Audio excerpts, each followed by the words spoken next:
মেয়ের বাপ না জানলে বিয়ে কেমনে হয়? এটা জানা হয়।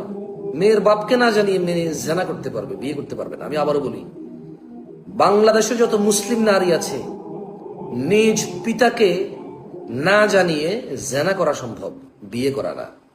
কারণ এই মর্মে একটা হাদিস আছে যে মেয়ের পিতা মানে ওলি যে বিয়েতে নেই, বাদ, অজানা বা রাজি নেই, সে বিবাহ বাতিল বাতিল বাতিল, এই মর্মে হাদিস আছে। কেমন?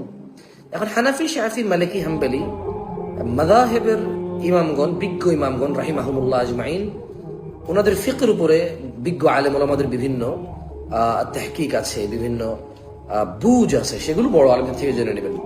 কেমন? ওখানে কথা বলার জ্ঞান আমার নাই বা অতটুকু যোগ্যতা আমার নাই। তবে এই বিষয়ে হাদিস আছে যে মেয়ের পিতা মানে ওলি অবর্তমানে বিবাহ বাতিল। তো তাহলে বিবাহ যদি বাতিল হয়, একটা মেয়ে বাপকে ছাড়া জানা করতে পারবে, বিয়ে করতে পারবে না। তার কাছে মনে হয় সে বিয়ে করে, বাট এটা জানা।